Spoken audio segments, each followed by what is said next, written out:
Hey everyone, welcome back to another update in all things stimulus. I'm Logan.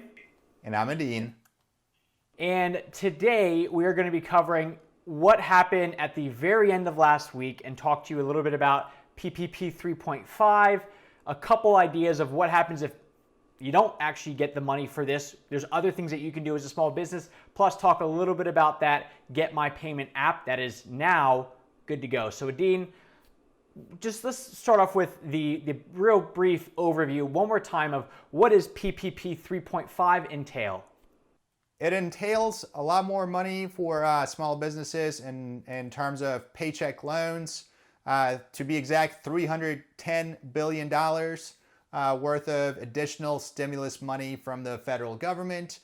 And the idea being you can get this loan if you keep paying your employees. The loan gets forgiven and turns into a grant. So essentially free money. You have to apply with a local bank with a bank. They have to go through a bunch of payroll records for last year and year to date. And then if you get approved, you get 2.5 times average monthly payroll, which could be a few $1,000s. There's also been clients who've gotten tens of thousands of dollars. And of course, we've seen in the news that it can be as high as $10 million. So it's a lot of potential money. But again, you gotta submit your application 2 weeks ago. If you still haven't done it, you can still do it online. Kabbage, PayPal, a couple different other online vendors are still accepting applications. So you better get to it. And the big news was last week it got through the Senate, then the House, and then the President. So at this point, when do you expect the actual money to start flowing again? I think it's going to start any second now. I mean, the banks have been waiting so the SBA has to open up their portal to start accepting these applications to start funding them. And that's going to happen any minute now. And once they do that, you're going to see a big rush of applications that have been reviewed and processed by the banks get submitted directly to the SBA. And then it's probably going to take anywhere from 24 hours to a few days for the SBA to do their part and then give the approval, document signatures, DocuSign, and money should be flowing between now and the end of the week. So you'll pretty much, if you get approved, you just get an email saying, hey, you're good to go, do a DocuSign of this, and then as soon as you send that back, the money should hit your account pretty soon. Exactly. Usually what they're trying to do is between your DocuSign and funding, they are trying to do it in the same day because, again, we have this 8-week window from approval of your application. So they don't want a lag time between application approved and being funded because somebody's going to get screwed up on the back end and be late by a day, 2 or 3, hitting their payroll numbers, and they're trying to avoid that really hard. And so you have to be on the lookout for that email to get DocuSigned, and that's the quickest way of getting it done. All right, cool. So let's talk about what if you don't get money? Like this is something that we talked about a while ago, but what happens if 3.5 comes and goes, the money runs out in a couple days, which is realistically what they think is going to happen? Are there other options for small businesses out there? Absolutely. There's a number of other things that you can do. So I'm going to start with the loan piece first. A lot of localities, your county, your city, your state, have set up programs where you can apply for loans. Now, they're not forgivable loans in most cases because these are smaller entities that are giving them.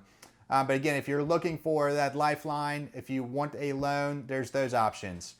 From the federal government, through this CARES Act, what I haven't heard anybody really talk about is within there's this thing called an employee retention credit.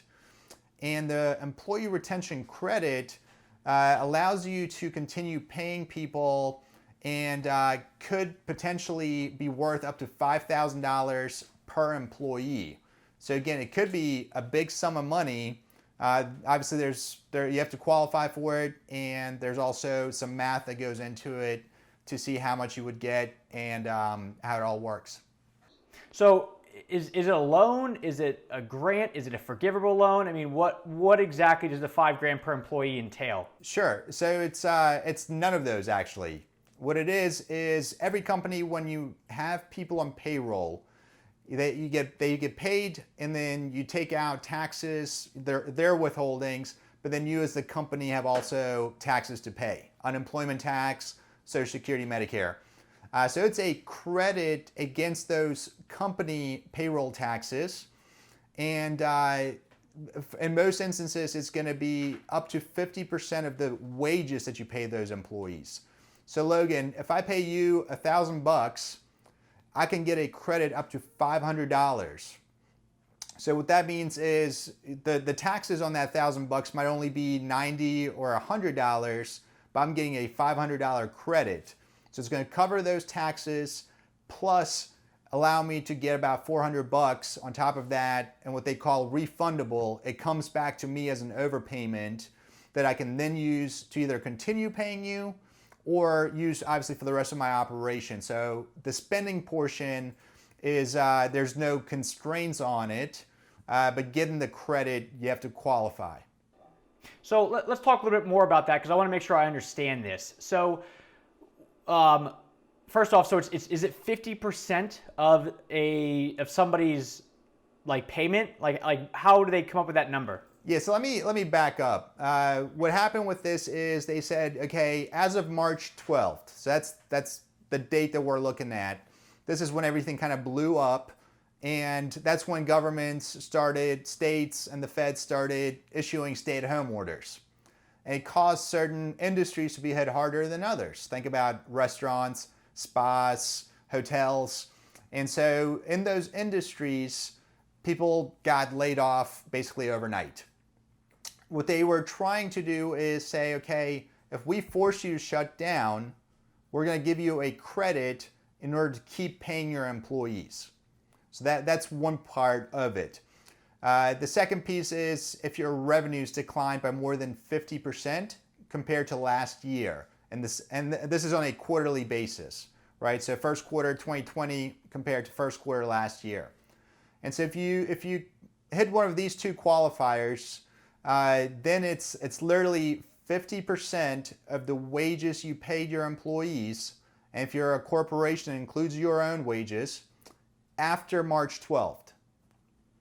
So again, it depends on which way you qualify, and then the math gets a little tricky, but overall it's 50% of wages after March 12th if you qualify.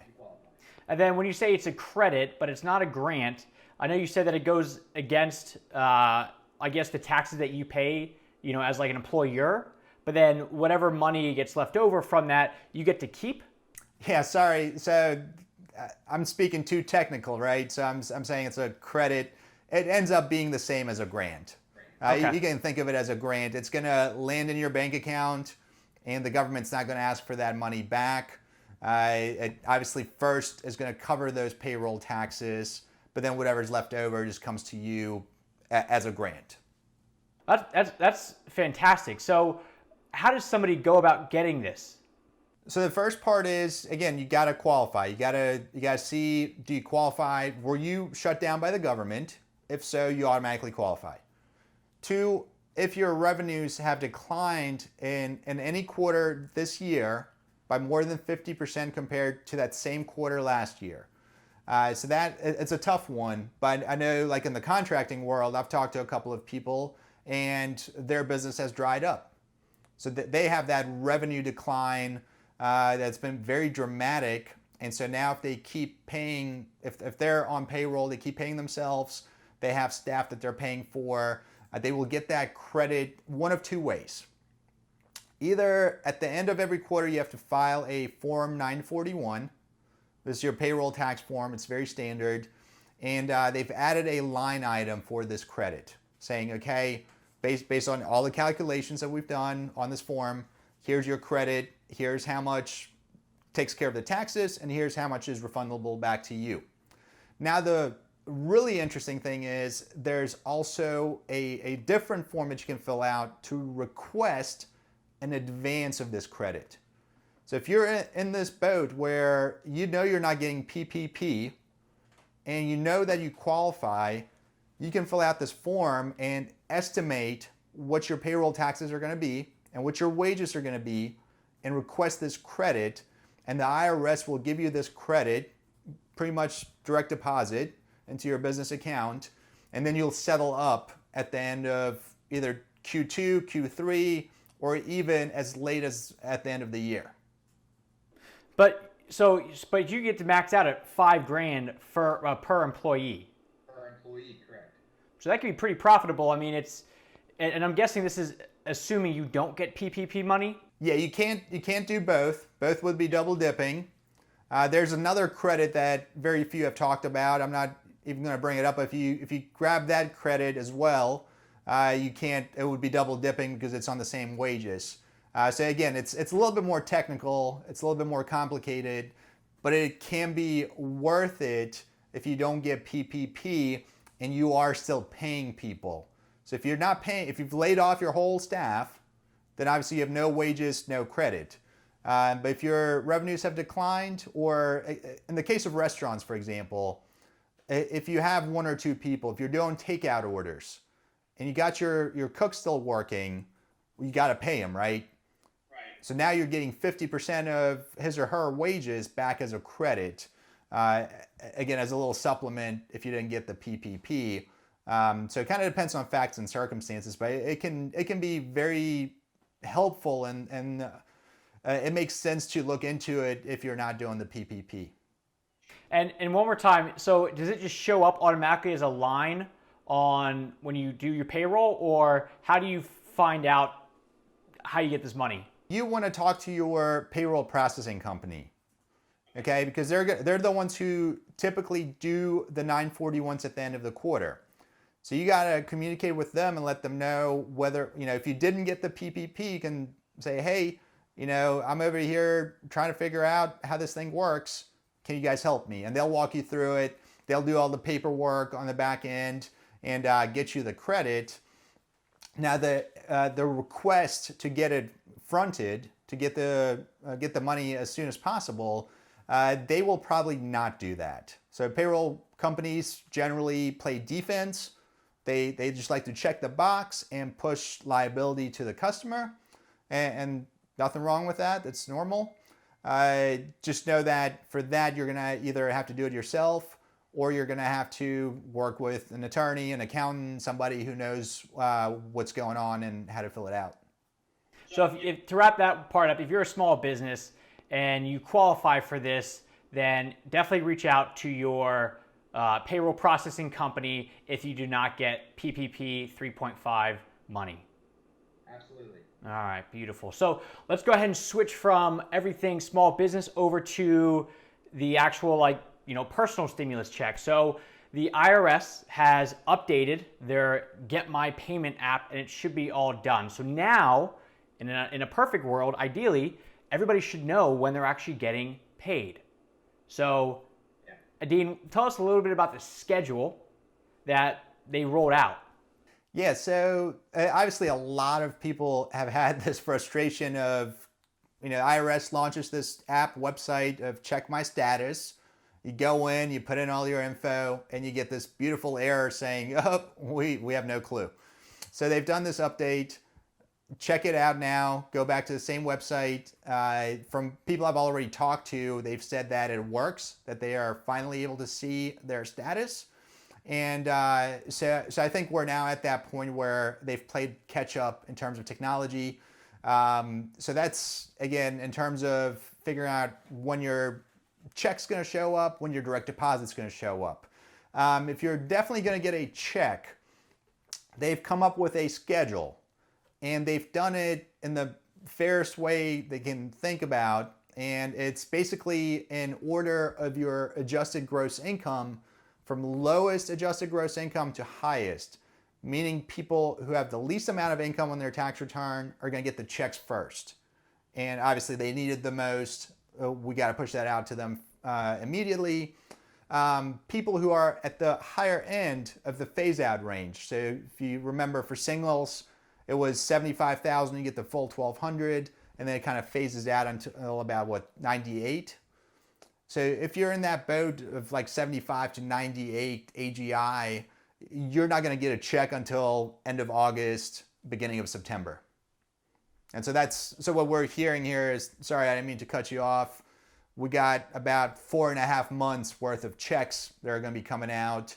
And again, the schedule's out there based on your AGI. You'll know exactly when it's coming. So at this point, if you're wondering when you're getting money, go on the app, check it out, because everything should be 100% good to go at this point.